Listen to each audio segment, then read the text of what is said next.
ஓம் சைராம், ஜெய் சைராம். என் அன்பின் குடும்ப உறவுகளே, உன்னை வீழ்த்தும் அளவிற்கு விதிகள் எழுதப்பட்டு இருந்தால் விதிகளை வீழ்த்தும் அளவிற்கு வழிகளும் நிறுவப்பட்டு இருக்கும். கவலைப்படுவதன் மூலம் எதையும் மாற்ற முடியாது. ஆனால் உன்னுடைய சாயப்பாவின் என் கடைக்கண் உன் பக்கம் இருக்கும்போது உன் விதியும் கவலையும் மாறிவிடும். நான் கொடுக்க நினைப்பதை யார் நினைத்தாலும் தடுக்க முடியாது.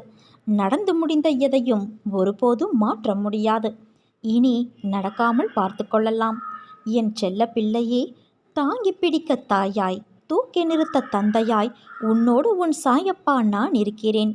நீ ஒருபோதும் வீழ்ந்து விடமாட்டாய். உன்னை சுற்றி நடந்துள்ள எதிர்பாராத நிகழ்வுகளால் உன் பொருளாதாரத்தில் நீ சிறிய பாதிப்பை சந்தித்துள்ளாய். உன்னுடைய அந்த நிலைமை விரைவில் சரி செய்யப்படும். உன்னால் முடிந்தால் யாராவது ஒருவருக்கு அவர் விரும்பிய உணவை நிறைவான அளவு வாங்கி கொடுத்து அவர் மனம் நிறைவடைய செய்.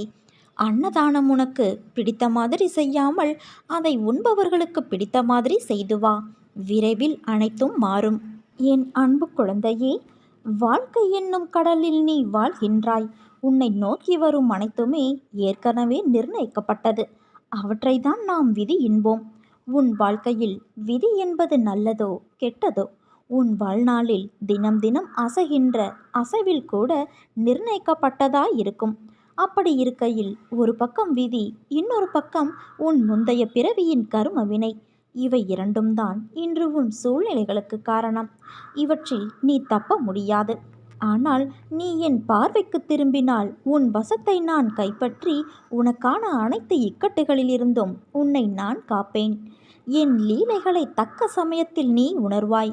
உன் வாழ்க்கைக்கு இனி ஒவ்வொரு அதிசயத்தையும் கண்களால் பார்த்து மனதால் உணர்ந்து அறிவால் அதை புரிந்து ஏற்று பக்குவப்படுவாய்.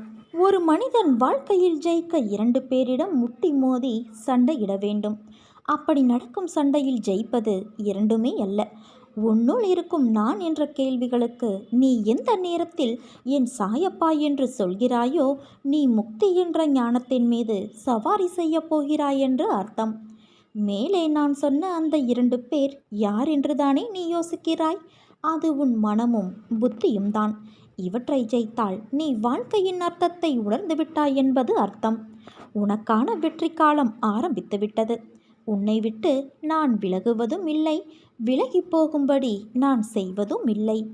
என் உயிரான குழந்தைக்கு அம்மாவாக அப்பாவாக என்றும் நான் துணை நின்று அரவணைப்பேன்.